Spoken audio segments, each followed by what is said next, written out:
In a previous video, we looked at factoring binomials that were in the special product form of the difference of two squares.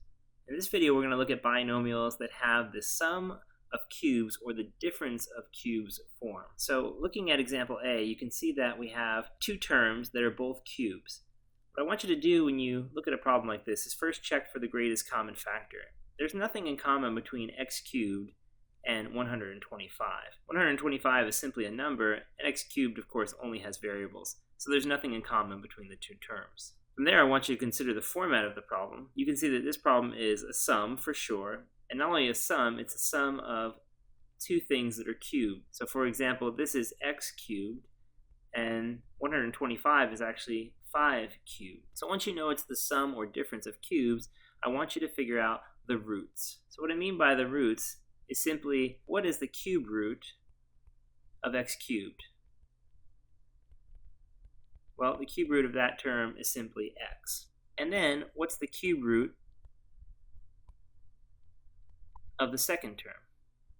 Well, the cube root of 125 is simply 5. In other words, you have to take 5 to the third power to produce 125. All right, so you have your two cube roots. Now we're going to use those to fill in the form of the answer. So it's going to be a pattern. We just have to sort of memorize the pattern structure. So the first thing you want to do is write down two parentheses, one that can fit a binomial and the other one to fit a trinomial. Then we're going to basically describe the positions that we're going to see in this factoring. Okay, so for this first position, it's going to simply be the first cube root. What I mean by that, in this case, is going to be the x value. In the second position, we're going to put the second cube root. And the sign between them is always going to be the same sign that we started with. All right, so let's put it together for the binomial. Okay, so the first cube root is x. So we're going to put x down here. The same sign we started with was a plus sign in this problem. And then the second cube root is 5. All right, so let's look at the trinomial part of the factoring then. For this first position, it's going to be the square of the first cube root. So the square of the first cube root is simply going to be x squared. Then we're going to have the opposite sign.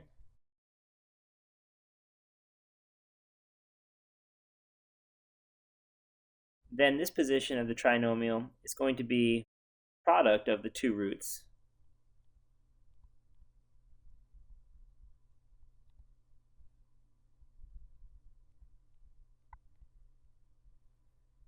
Then we will have a plus sign always. And lastly, for the last position, we're going to have the square of the second root.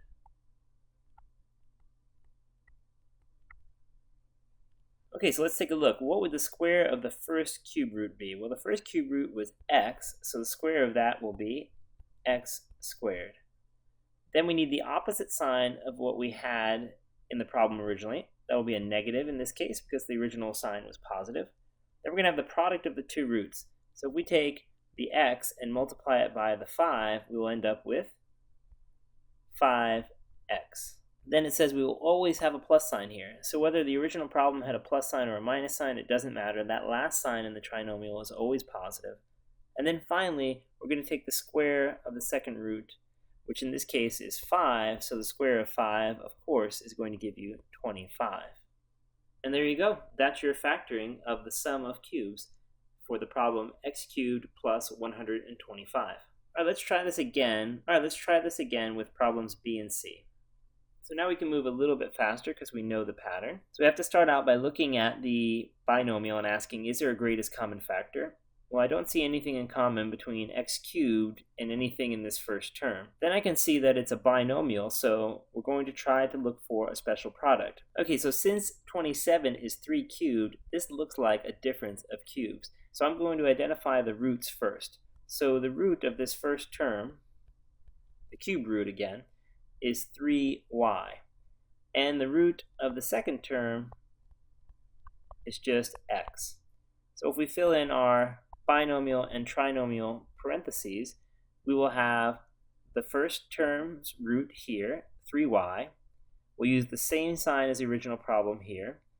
Then the root of the second term. Then we'll square this term here.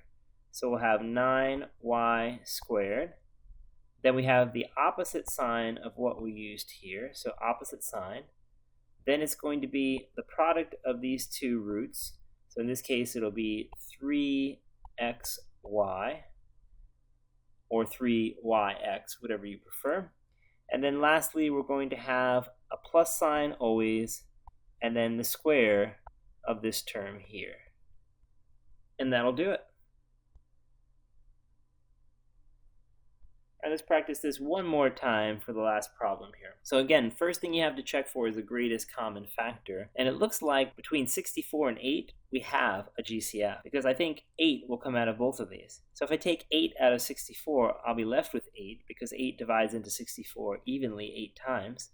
Then I'll have minus, and of course if I take the 8 out, I'll just have x cubed here left over. Now at this point, I've done the GCF, but I can still factor that binomial.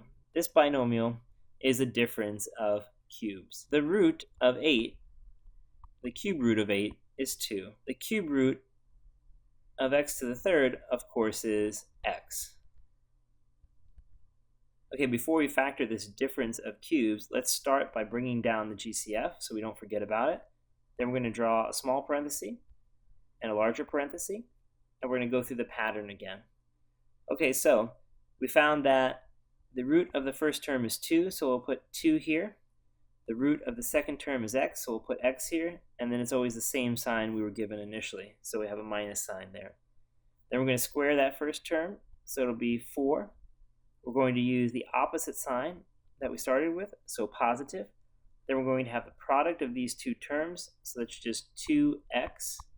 Then we will always have a plus sign for the last sign, and then finally the square of this last term, so x squared. And that's it, that'll do it.